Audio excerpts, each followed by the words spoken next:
I would say one of the big things I did early on is I invested in people. And I think a lot of people, their mistake is they don't get that and they don't do it.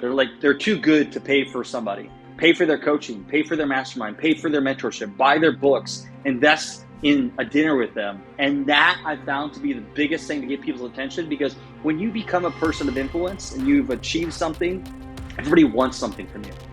What would you say are some of the top pieces of advice that you've received from the people that you've had proximity with that had the most influence? Yeah, I mean, if you help enough people get what they want, you'll get what you want. That's one thing. I mean, I have like this formula I live by, and this could be Napoleon Hill principles, but also just my own thing, is taking action is the most important thing. I mean, ideas are shit without action. It's great. I think up things, but I also implement towards them.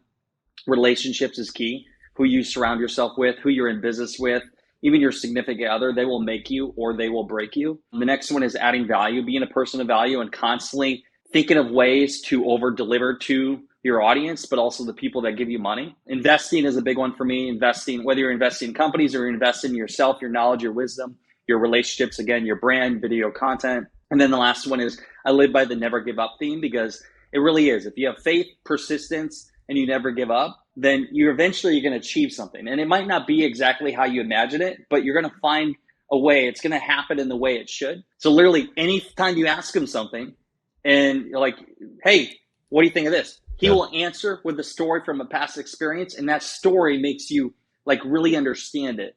And so that's one thing he did. And then just the power of a team, being around the right people, executing and working in harmony.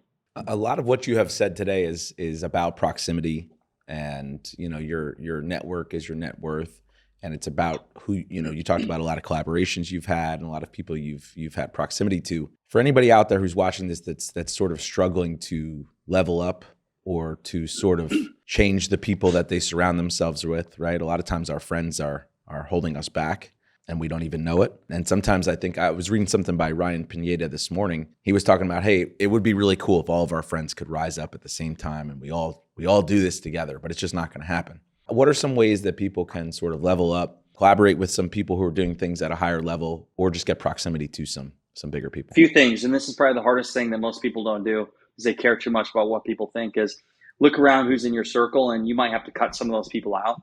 They may be limiting your success.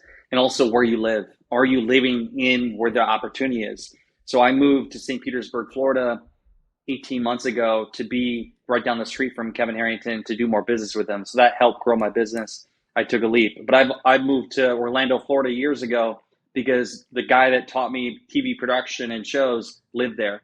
And so I've lived in Des Moines. I've lived all over the country because I always moved where I needed to be in proximity. That's one thing. Again, the people around you, some people that got you to here may not get you to here. So maybe it doesn't make sense to be in their circle anymore. Not saying you don't have to be friends with them, just maybe limit your interaction. So always be looking at how can you level up? How can you continuously get the right people in your circle? I would say one of the big things I did early on is I invested in people. Even when I didn't really have the money, I did it. I invested in mentors. I paid people. And I think a lot of people, their mistake is they don't get that. And they don't do it. They're too good to pay for somebody, pay for their coaching, pay for their mastermind, pay for their mentorship, buy their books, invest in a dinner with them. And that I found to be the biggest thing to get people's attention, because when you become a person of influence and you've achieved something, everybody wants something from you. They expect it. It's like, it's just going to, hey, I deserve this from you. That's bullshit. You have to come from a place and flip the script, help them. And actually, when you say you're going to do something, do it.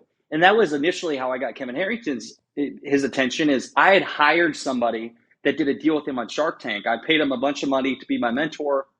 That was in proximity. And then eventually I hired Kevin Harrington to speak at one of my events in Iowa. So I paid his fee, brought him in. And then not only that, I didn't just stop there. I found other ways to make money together. And one of the first deals we did was a product called Peeps. And it was less than $100 million or less than $1 million. We were in a mastermind together. And this deal went on to do 150 million over the next 6 years. Nice. And so that was one deal we did together, but then we won Emmys together. Like, I kept showing up and adding value to that person, which then you get to a point where you're just friends. And so that's the biggest thing I would say. Invest in the right people. Find somebody that's already achieved what you want to achieve in your own way. Hire them, find a way to get into business with them, invest in them, and it'll make it easier for you in your success. And most people think too small, short term. They're like, oh, I want the result now. Like, it's like, I'm going to invest now. And I see this being something that's going to help me grow in 5 or 10 years. And I did that about 13 years ago. Yeah. And so because I did that 13 years ago, it's just kind of been compounding from there. You know, and the crazy thing is that a lot of people who are single can take on those crazy risks, but you were married when you were taking on a lot of those risks too. It wasn't easy. I was single for a while, and then my wife's been with me. We've been married almost this October will be 10 years or 5 years, but been together 10 years. Yeah. And so she was with me when I had nothing. She was with me when we were doing good, and then she was with me when I had nothing. And then now, like, it's cool to see together because we do business together as well, and just to see like that. Like, as you think of some people, they achieve massive success and then they find somebody else. Well, we were together along the whole roller coaster, fucked up ride along the way. I'm guessing she's just hoping that Kevin doesn't want to move anytime soon, right? That's a good one. She's like, now that we're in St. Petersburg, Kevin, stay put for a bit. I'm not against having multiple places, but yeah, it's definitely it's definitely a thought that's been brought to my attention. No, but that's one thing that's valuable is the reason why people say, like, in your 20s, you need to go at it really, really hard and, like, maybe hold off on getting married until, like, you're in your 30s, or when there's a 3 there, or maybe, it depends until you find the right person. Because if you do want to chase your dreams or go after something, your significant other matters so much, because that support is, like you said, it's a make it or break it. Mm-hmm. And I feel like so many different times, like a lot of different, like, especially the older, like, billionaires who have made it across the board, you look at their significant others across them, it's always like that was like their biggest support across there. What would you tell for people who are struggling with taking that leap if they don't have that support as of right now? They're probably not taking that leap because they care too much what people think.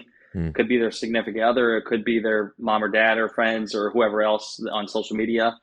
I'll tell you this, the thought for me was waking up one day, being old, and always wondering what if.